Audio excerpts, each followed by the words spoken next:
I'm so tired right now. Yeah, it was a busy Monday. Not only that, I usually get Fridays off now because we do 410s, but I had to come back in on Friday and work a full day. So I got like 50 hours last week. Well, your bank account will appreciate it. Yeah, well, I don't know if it was worth it, but Yeah, it's too hot. yeah, I got everything opened. Let me All right, just I got. check the feed just to make sure everything's good. Well, you're Yep, we're good. got the chat Alrighty. open. Got my tabs. Got my review tab. Got my notes. Yep. I'm good to go when you are. Let me close this real quick. Okay. All right, I'm ready. All right. Here we go. In three, two, one.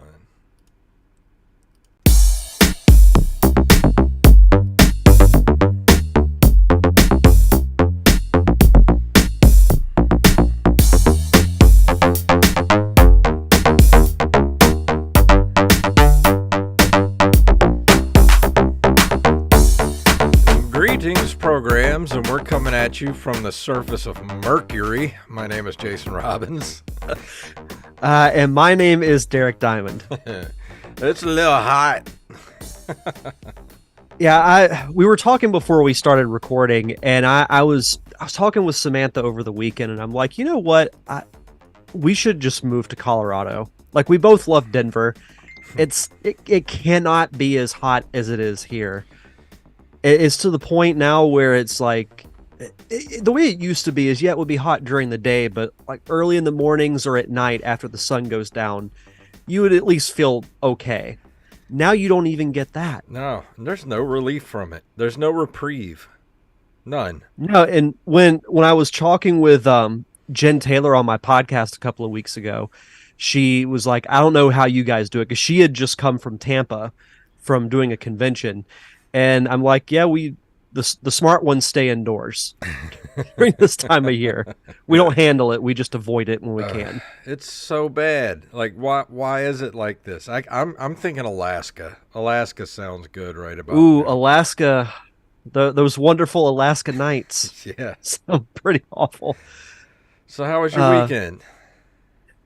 Pretty good. I had to work an event on Saturday, but it wasn't like an all day thing. But the good thing is with my job is that if I work, say, overtime or over the weekend, then I get comp time. So since Friday's my birthday, I'm gonna take essentially the day off, which will be nice. And I got something I got to throw in the mail for you too.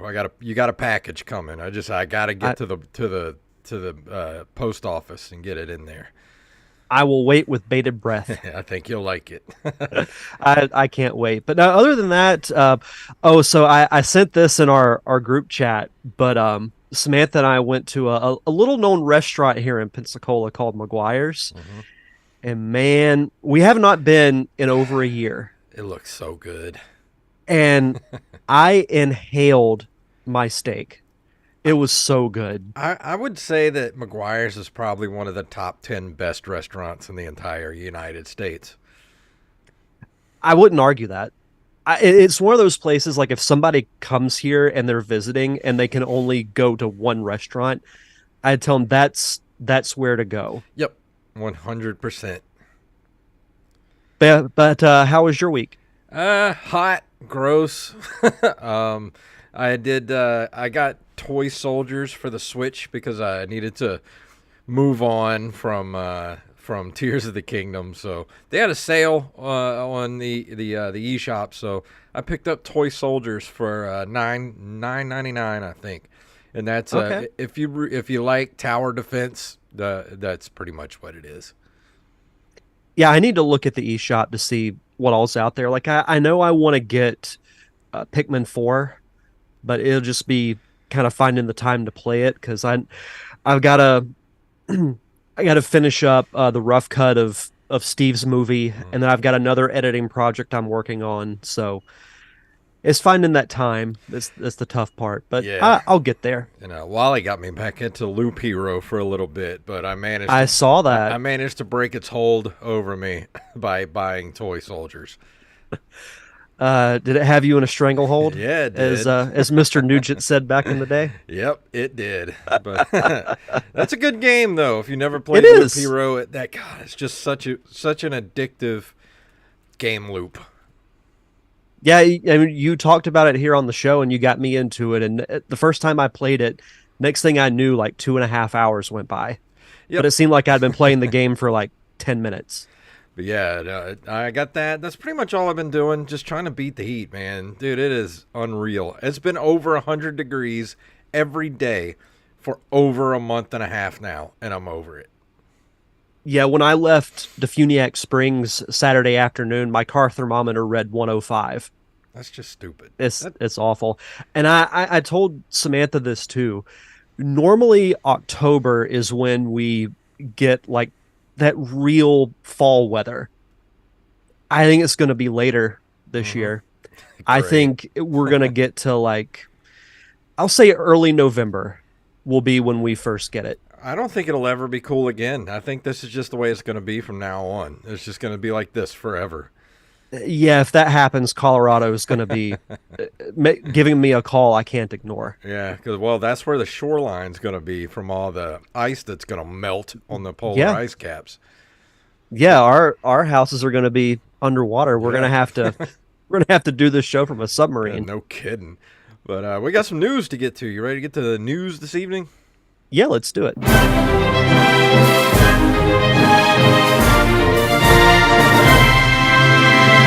Remember, if you have a story you'd like us to cover, send them to nerdcaveretro@gmail.com. And this one made me laugh. This one was from NintendoLife.com. The Super Mario Brothers live action movie, the original one from back in the day, the bad one, is getting a 4K anniversary screening, but only in Japan. They're celebrating 30 years. Long before Nintendo and Illumination's record-breaking Super Mario Bros. Animated movie, there was the infamous live-action film starring Bob Hoskins and John Leguizamo, which has since gone on to become a cult hit. Okay, if you say so. To celebrate the movie's 30th anniversary on the 15th of September, a 4K theatrical re-release of it will be aired across cinemas in Japan. And they have a picture of the movie poster. And in Japan, this movie was known as Super Mario, Goddess of the Demon Empire. If you're curious to revisit this live-action version yourself to celebrate 30 years, you can always check it out via the digital DVD and Blu-ray release. I don't recommend it. I have always wanted to visit Japan. Just to go see this movie. No, like, I'm pretty sure I would be kicked off this podcast if I did that. Yeah, but, pretty much.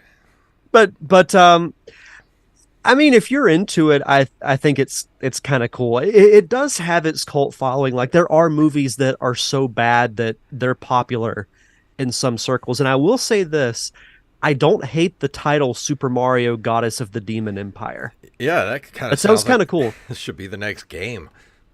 I know. But if you've never watched it, consider yourself lucky. Yeah. I'll just say that. We did a commentary track you can go back and listen to. Yeah. So funny enough, I went to my parents' house. We had my mom's birthday was last week. So we had a little get together at my parents' house and everything.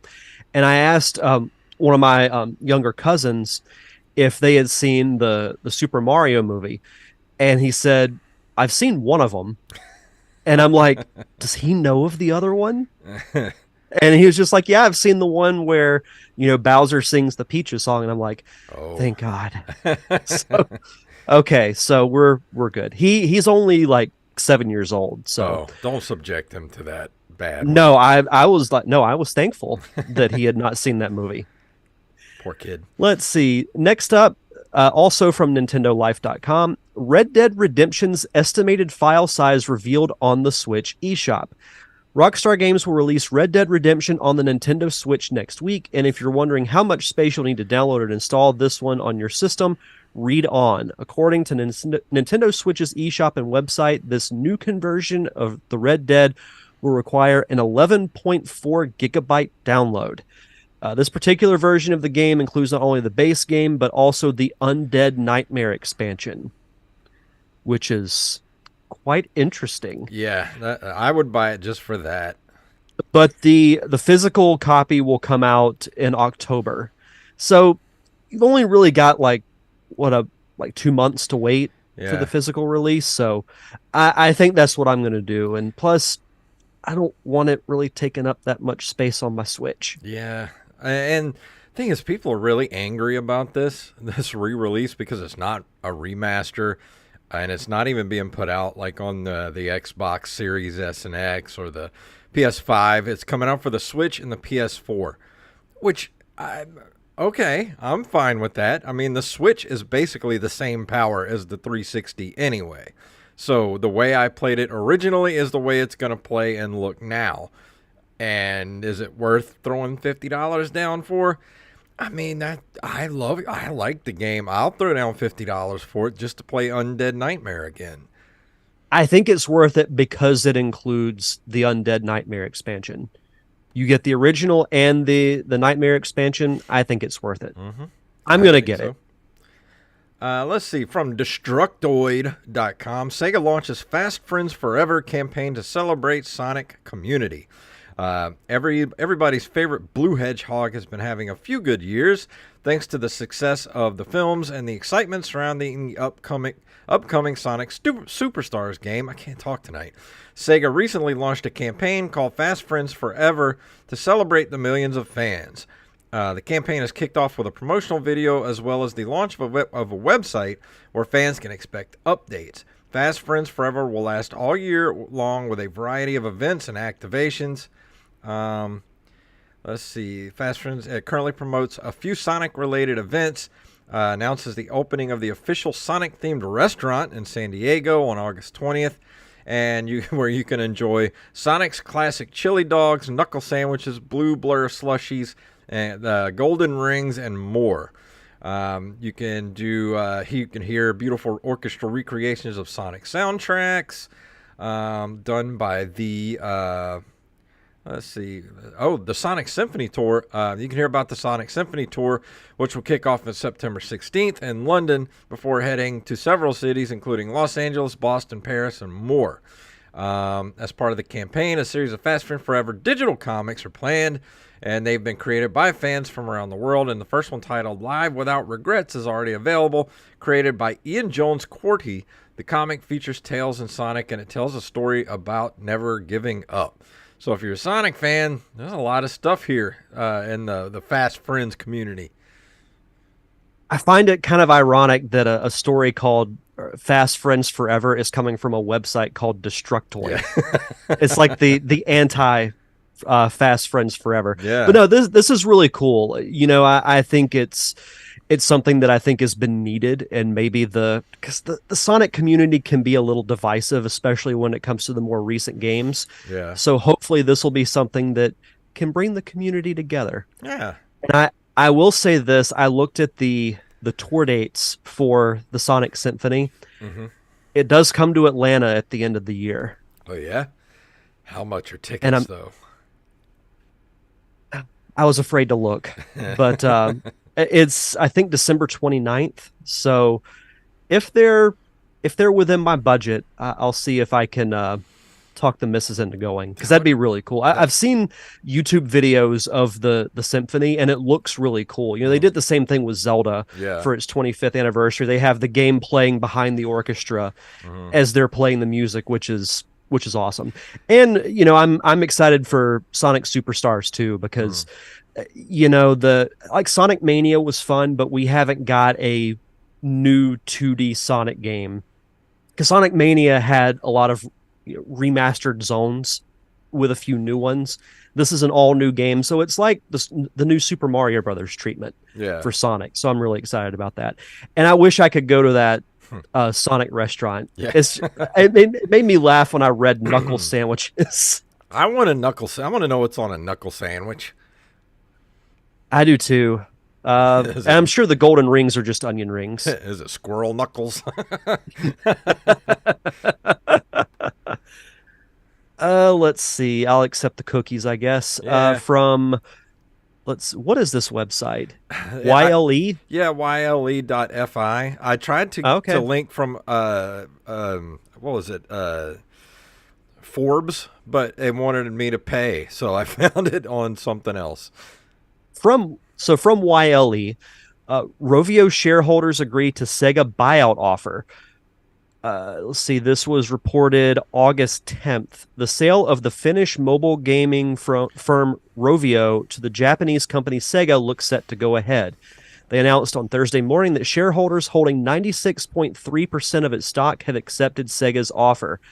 This surpasses Sega's minimum requirement, which stipulated that shareholders holding at least 90% of shares had to agree on the deal. It announced its intention to buy the company in April this year. The deal is linked to the gaming giant's interest in developing its own mobile games market. When initially reported, the bid was worth roughly 706 million euros.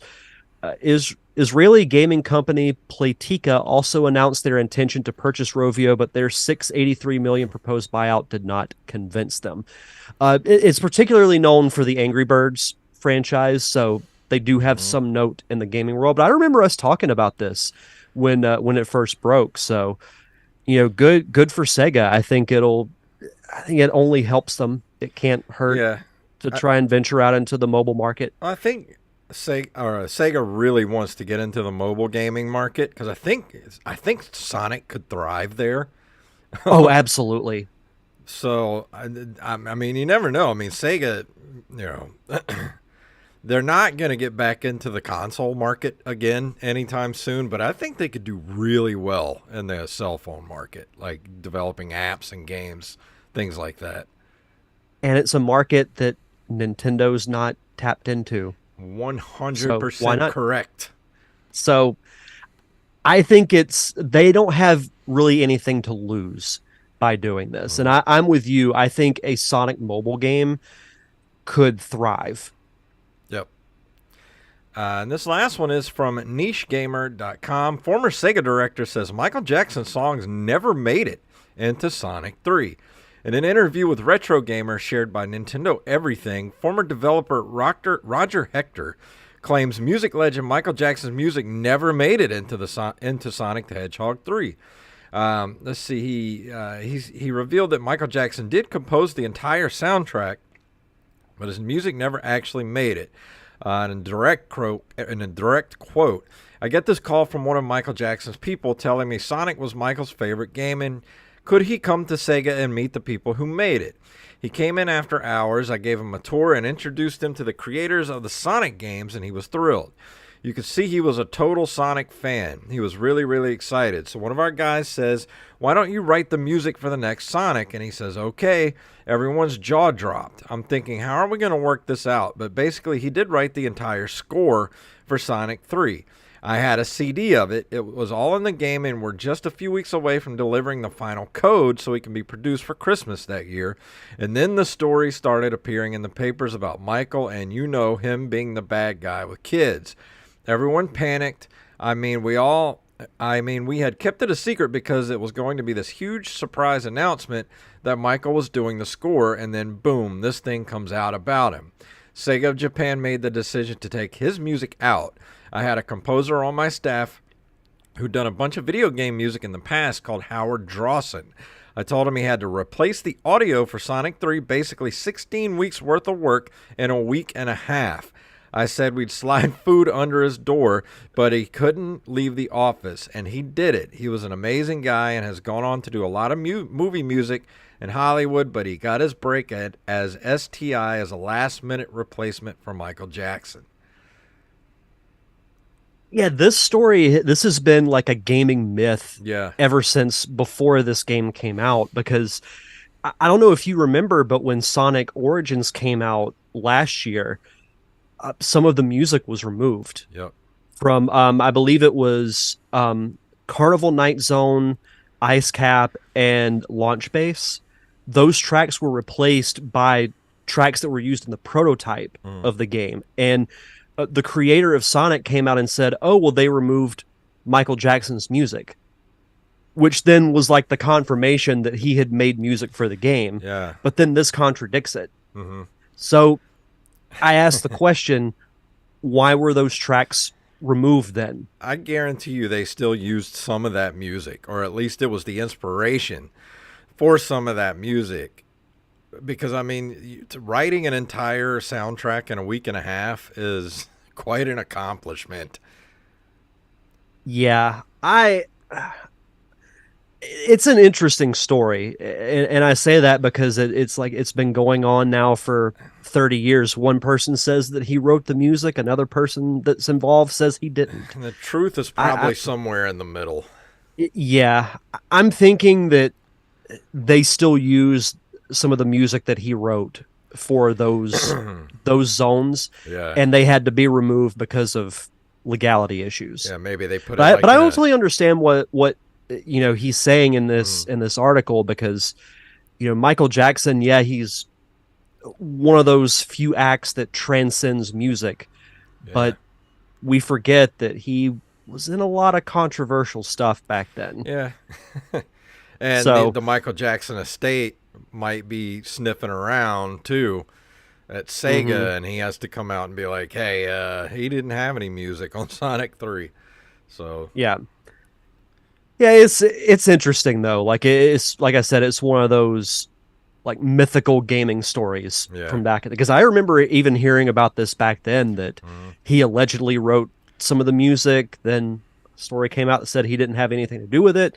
And somebody's like, "Oh, he wrote the whole thing." Yeah. So it's like, who do you believe? who knows? Like I said, it's probably more somewhere in the middle. I think so too. But now it is time for This Month in Video Game History.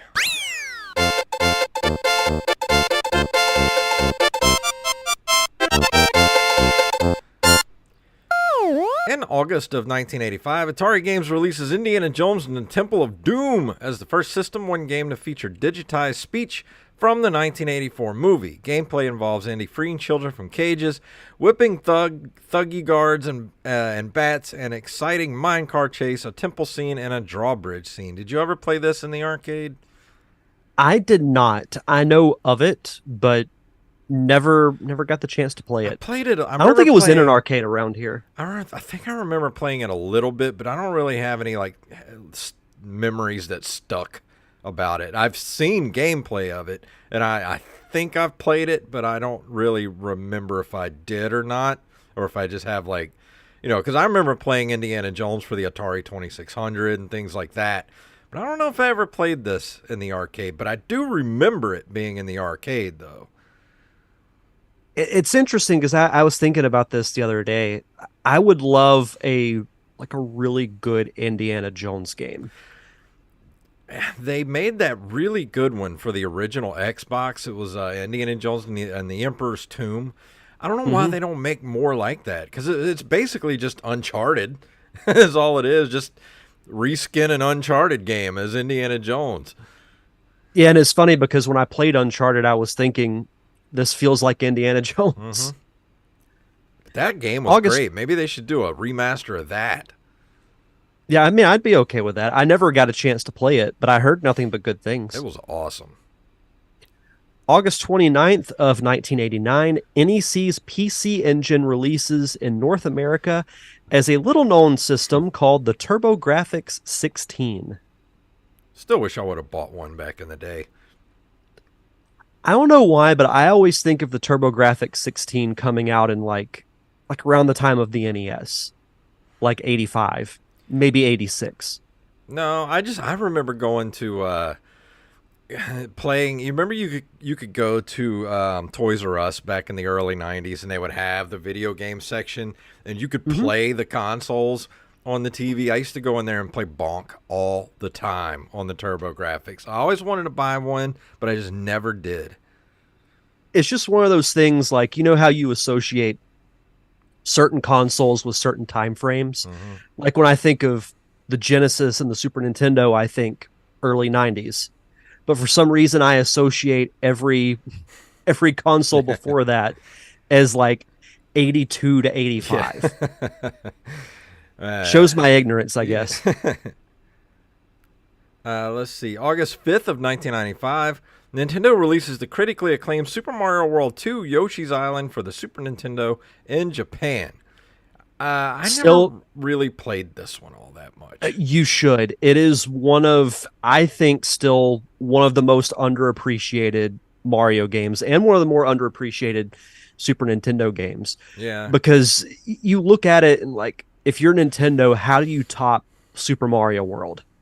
It's like a perfect Mario platformer. So you feature a popular character that was introduced to Super Mario World, and you add a new playing dynamic to it with the egg tossing and having to carry baby Mario. It's really, really fun. I love Super Mario World. Gameplay of it, and I think that baby Mario crying would get on my nerves after a while. Oh no, But the thing is, though, it'll motivate you to never get hit because you will not want to hear it. You hear it one time, and you're like, okay, never again. Yep.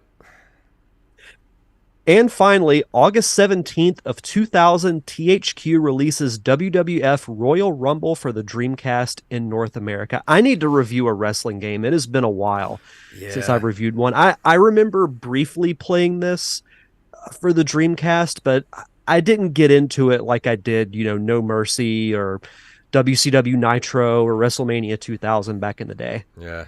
I didn't really play too many wrestling games back in the day. I mean, I had WrestleMania for the NES, but that was about it. Something I've been doing just to kind of have in the background whenever I work, because I pretty much sit at my own desk, and I don't necessarily have my own office, but I have my own decent sized workspace. Yeah. And I've started rewatching to a degree WCW shows from like when the NWO started up until I'll probably go up to 99 because it was dog poo after that. But I'm like, man, I miss that time. Like, I would have loved to have been the age I am now around that time because I would have gone to so many shows. Yeah, our mutual friend with the complex way of seeing things has a lot of old wrestling shows, like back the UWF back when I was a kid, like the Junkyard Dog and Ted DiBiase before he was the $1 Million Man, and I love watching those. Like, those are so cool to go back and watch. Such a different time. I love the old like NWA stuff too, with like Ric Flair, Ricky Steamboat, Dusty Rhodes. So good. Yeah, I miss those days. I do too. But that brings us to the end of this month of video game history. And before we go into the review tonight, Derek, would you like to do our Patreon shout outs? Absolutely. As always, we'd like to shout out our awesome patrons over at patreon.com/nerdcaveretro. We want to shout out our newest patron, James, a.k.a. Jimbo Jr. on Discord, Travis Martin, Raven, Danny House, Justin Nispel, John West, Daniel Salmon, Mr. B-Res Coffee himself, Mike Eveland, Tyler Watson, Axeblade07, Armez Jackson, Carlos Longoria, a.k.a. Rampage, Staff Sergeant Sketch, Gus and Penny, Matthew Salmon, Joey Image, and of course, Mama Diamond herself, Donna Diamond. Mama Diamond. As I mentioned, who celebrated her birthday this past Friday. So happy belated birthday. Happy birthday, Mama Diamond. Yeah, absolutely. So if you want to be a part of our Patreon community, for as little as $1 a month, you get your own RSS feed, which includes ad-free shows of the podcast, and you get early access to our amazing commentary tracks, like Batman 89, like National Lampoon's Christmas Vacation, Clue, animated series like Gargoyles, Darkwing Duck, Tailspin, Real Ghostbusters. We've done so many commentary tracks, and I we talked about for this month, I think we're going to do something a little different. Yeah. We're going to do a spoiler cast on Tears of the Kingdom. So if you haven't finished it, you have about a week. You have about a week to finish it. Yeah, it's not easy to do that because there's so much to do in that game. But the main thing I think we're going to be talking about is the main story. Yeah, which I've got some opinions on. Not all. I won't spoil it, but anyway, and yeah, for $3 a month, you get to vote in our polls that we post, whether it be for games that we review or top five lists. So if you want to be a part of our awesome Patreon community, just head over to patreon.com/nerdcaveretro. And for new patrons, send us your social media info, whether it's Twitter, Facebook, or Instagram, so we can give you a proper shout out. And tonight, Derek is going to be talking about...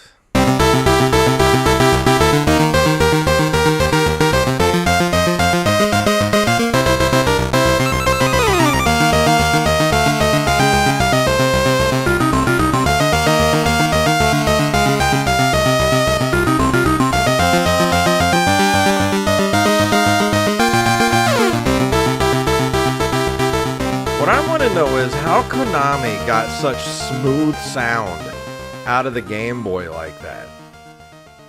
They're wizards. If you notice, I mean, Konami's always had some of the best music, but man, coming out of usually Game Boy music is like kind of ear splitting, but this was like, oh, this is kind of nice. I like this.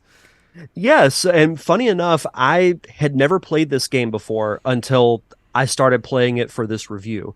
And the game that I'm going to be talking about is Teenage Mutant Ninja Turtles Fall of the Foot Clan, which was released in North America August of 1990 and published by Konami. Of course, based on the popular 1987 Teenage Mutant Ninja Turtles television series. We've gotten into Turtles ad nauseum, like its popularity around that time. And pretty much everything entertainment-wise, the Turtles had their hands in. Movies, animated series, toys, video games, you name it, chances are there was something associated with the Ninja Turtles. And we've talked about several of the games, which, we've pretty much have glowing things to say about. But somehow I never played any of the Game Boy games, which is a little surprising to think about because I was obsessed with the Ninja Turtles when I was a kid. And you had a Game Boy. And I had a Game Boy that I played quite a bit, but for some unknown reason, I never played Fall of the Foot Clan. And I was excited when they put this on the Cowabunga collection because I figured, okay, now I'll finally get a chance to play it. And this is, I also want to throw this out there too. This is the first installment of the three-way tie from the Patreon poll. So I figure with the new movie out and everything, why not talk about Ninja Turtles? So when I dove into this game, I was expecting kind of your typical Ninja Turtles game because a lot of them, they follow the same formula. You play as one of the Turtles, you have to rescue April O'Neil, you fight Shredder, Bebop, Rocksteady, maybe Baxter Stockman, and some other cast of characters. Well, this is absolutely no different. The story is literally Shredder kidnaps April O'Neil again, so you have to find her, and you have to go through, New York City, the sewers. That's different. I know, right? It's like people complain about Mario doing that, but somehow the Turtles get away with it. Yeah, they even though it's the same thing. Get away with it. Every game is the same plot. It is, but for some reason, we keep playing it. And I think it's just because we love the characters so much. Yeah. And, I don't know of anybody that straight up dislikes the Ninja Turtles. I'm sure there are some weirdos out there that do. But I would be afraid of what I would do if I met one in person. And they're like, you know what? I can't stand those Ninja Turtles. And I'd probably throw a chair across the room or something. I would. It's like, how do you not like? I would just be like that GIF of that guy that's like, yeah, like, wait, did you really just say that? But anyway, so if you want to check out Fall of the Foot Clan, and you're a Turtles fan, it follows the same formula. But funny enough, I was kind of expecting it to play more like a Turtles in Time or like the arcade game. Mm-hmm. But it's really more like the original NES game. Yeah. Because you get to choose whatever turtle you want to play as, and if you die, that turtle gets captured. So then you have to pick another one. But you can rescue them. So there are mini games that you can find throughout each of the stages. and you can, refill your lost health, or if you have a captured turtle, say if like you start out as Michelangelo and he gets captured, then you get the chance to rescue him and add him back to your party, which I really like. So this really, it quickly became apparent to me that this was like a simplified version of the original Ninja Turtles game, and Well, without the dam level. the way So I'll throw that out there. it looks to me is like it plays like the first game, but it's the character models from the arcade game, Mm-hmm. part two. So it's got that. They look a little closer to what you expect than the first actual Nintendo game. But I don't know. How did it play? Did it play like the first game, or was it a little more manageable? It was a little more manageable. Like it wasn't perfect. Like it doesn't play as smooth as the arcade game or Turtles in Time, but I would say it plays slightly better than the original NES game. And what's funny is like I didn't dislike the graphics from this game, but the sequels look immensely better to Yeah. me, like with better backgrounds, better character models and whatnot. It kind of reminds me of how Super Mario Brothers had that really blocky kind of pixelated look, but then the models looked a lot smoother in 2 and 3. Yeah. That's that's what this game looked like compared to its sequels, which were also released on the Game Boy.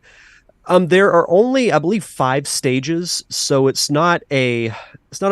5 stages. So you start out in the sewers and you go up to the New York City streets. Then you go to a factory, a convoy, mountain caverns, and of course you end up in the Technodrome. But I don't know why they did this because it made zero sense to me. You can start from any stage you want.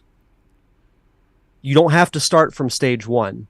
But to get the full ending, you have to start from stage 1 and play through the whole game. Okay. But I'm like, why would you put that option there anyway?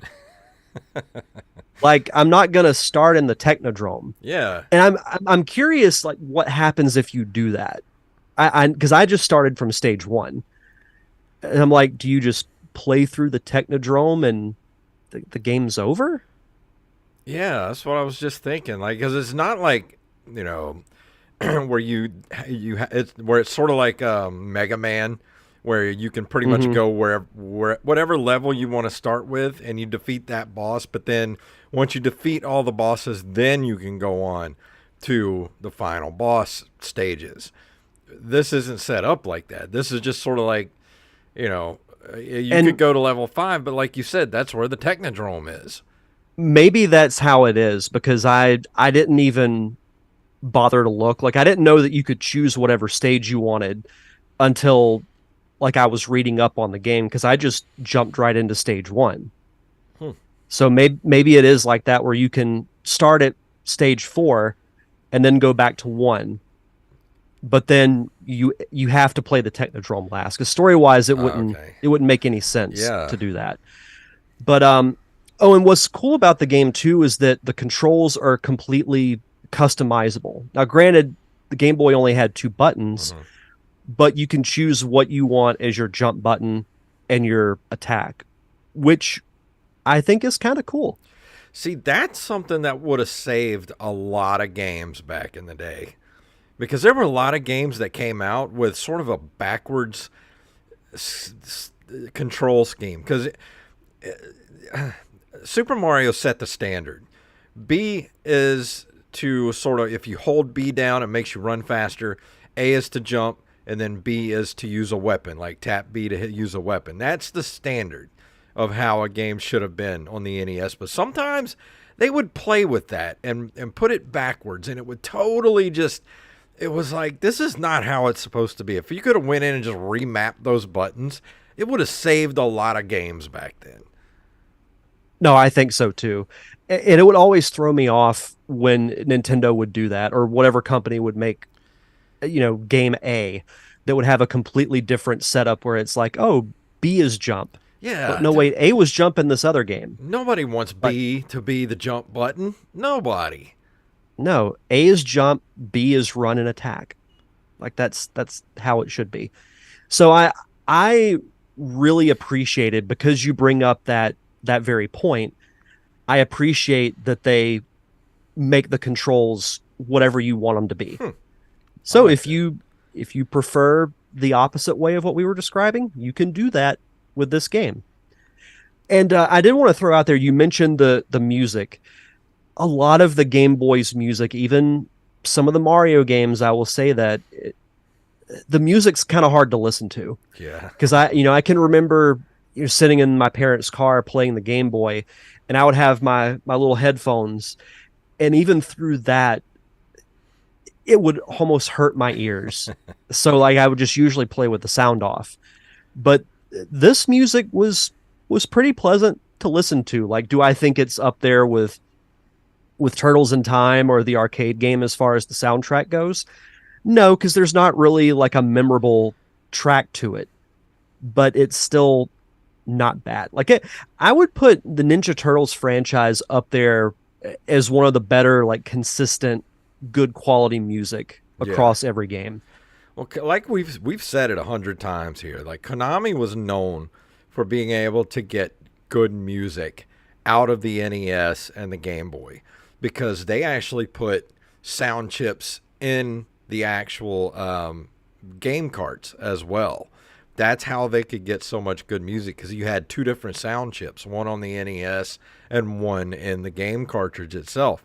So they were able to get way more, I guess, tracks you'd say out of the sound that they could get out of these games. So that's why Konami was just head and shoulders above everybody else that could get music out of that machine. Mm-hmm. No, you're absolutely Even right. better than Nintendo. I mean, Nintendo had some great Yeah. music, don't get me wrong, but Konami games were just like, they were like almost orchestral, you know? Mm-hmm. And I like that detail, because music's something that I really get into when I'm playing a game, because I think it, much like a movie, it can make or break whatever environment you're in at the time. Hmm. And what's interesting also is the cover art. I don't know if you ever read any of the Ninja Turtles comic books, not like the original 1984 ones, but there were comics done by Archie Mm. in the early 90s and late 80s. Yeah. And the cover art for the game is inspired by that. And yesterday I was at the mall, and we have this store called Box Lunch, which sells like a lot of pop culture type stuff. Well, with the new movie out, they have a few Ninja Turtles things, and they had the cover for a comic book that I used to read called Teenage Mutant Ninja Turtles: The Early Years, where it's the Ninja Turtles before they're teenagers, so like they're Hmm. kids, Yeah. but they're still trained, like not as good obviously, but they're still trained in martial arts. And when I saw that art style, it like unlocked a flood of memories Hmm. for me, because I remember reading those books religiously as a kid. So this is one of those things that even if the game's not as good as ones that I grew up with, there's just something about a Ninja Turtles game that makes me happy. Yeah. It takes me back to a simpler time. This is one of my favorite fandoms of all time. So I would say it's not the worst Ninja Turtles game that I've played, but it's not the best, simply because I didn't grow up with it. And the way I look at it is it's a simplified version of those games that I mentioned, but it's not a bad thing. You think of the limitations of the Game Boy at the time, Mm. and for a Game Boy game, it's pretty good. Yeah.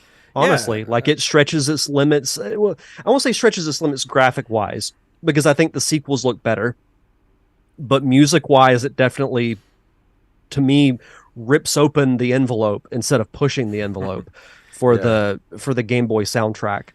And it does a decent job of capturing that universe. Like, you can tell it's definitely based on the cartoon, down to the intro, and the cutscenes are inspired by the cartoon. So a lot of people like the darker turtles, but you got to admit the most popular incarnation is the 1987 cartoon. Yeah. I mean, if you've got the Cowabunga collection, why not just play it? At least try it out for Yeah. a bit. And it's definitely like even just the box art itself. Just that's that alone is worth getting this and having in a collection. Yeah, this would be cool to just have like as a display thing Yeah. because it looks like a comic book cover. And the Turtles just make for great video game settings. You know, like everything Hmm. about the Turtles, from the Turtles themselves to their enemies to, you know, the Foot Clan. Like, it's all makes just for a great video game, no matter what it is. Now, I know people don't like that first NES game, but I am here to defend that game. That game is better than people give it credit for. I think the only reason people hate that game so much is because of the dam level, and it came so early in the game, and I'm like, that should have been at the end. Yeah, yeah, that was probably one of their bigger mistakes. But Yeah. if you like the Turtles, check this game out. Like if you're a Turtles fan, I assume that you at least are planning on getting the Cowabunga collection at some point. There's a lot of great games on it, and this is one that I think you should definitely try. Are there better ones on that collection? Absolutely, Mhm. but you're not going to lose any sleep, or you're not going to think it's a waste of time if you play this game. So I would recommend it, but I would give it. I don't. I think 7 might be a little too high. I'll give it. I'll give it a 6.5. Yeah, that seems to be about right for a, you know, a Game Boy game. Yeah, it's a as a Turtles game, it's I'd say middle of the pack. As a Game Boy game, I think it's one of the better games that I've played, and I'm excited to check out the sequels at some point. Yeah. I want to play some more Ninja Turtles, so I need to play some more Ninja Turtles. One of these. I'm going to think I might stream some of the first game here soon. You should. Because I love that game. I still need to defeat it again. I haven't defeated it since I was, 15 or something, so it's been a while. Gotten close, just haven't Yeah. done it. Yeah, just don't have me on the stream with you this time because I think I was the harbinger of bad luck for you. Yeah, no, well, it's just that stupid room, man. That room is awful. Yeah, the death room. The room of death. Yeah. But next week, I figure what's a good summer game I could play because it's so freaking hot outside.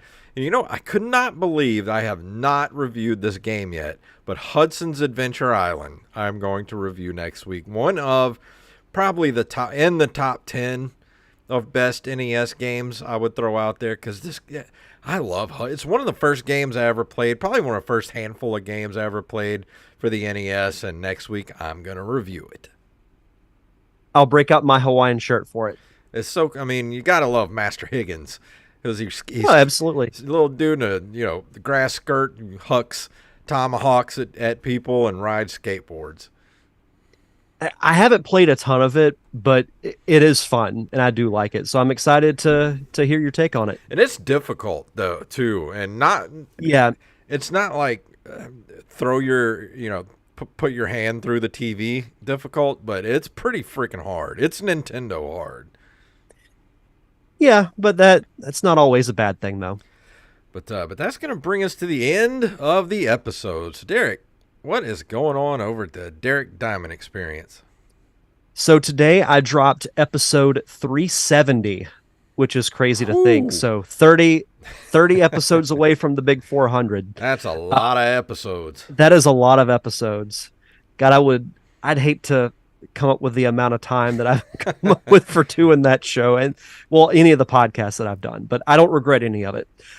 So this week I chat with a writer director based out of, funny enough, we were talking about Colorado earlier. Is based out of Denver. He's actually also a film professor at the University of Colorado. His name's David Liban. His latest feature film called Publish or Perish drops on Amazon this Friday.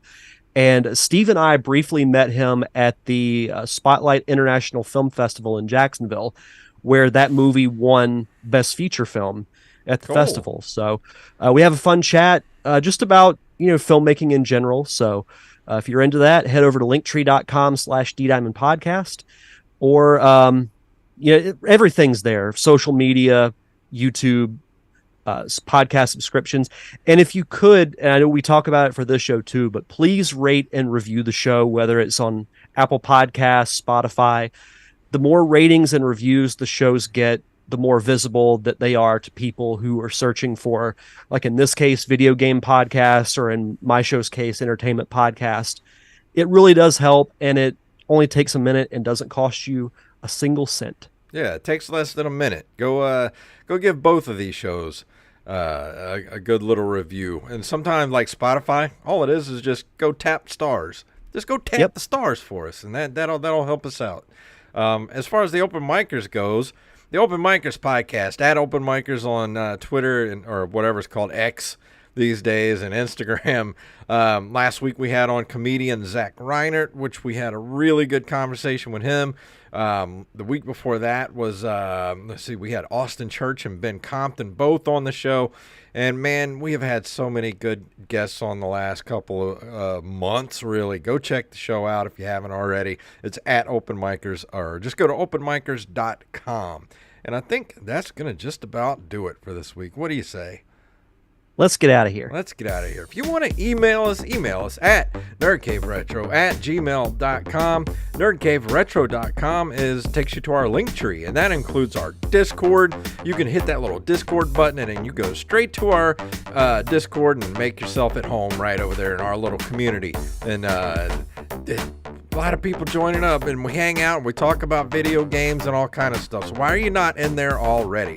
Also, you can go use that to go to our Facebook, Twitter, Instagram, Patreon, and of course our merch shop, which you can get to ncrmerch.com. We got all kind of stuff. We got t-shirts, hats, stickers, magnets, mugs, whatever your nerdy heart desires. Follow us on social media at NerdCaveRetro, at JFunktastic, and at Derek_Diamond. And that's going to do it for this week. So Derek, please tell them what it's all about. Cowabunga. Yeah.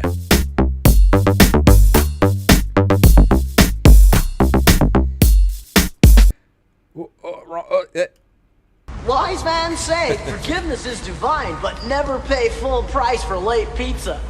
I couldn't find the button. Good save, though. Yeah. Well, thank you guys for watching on the YouTubes.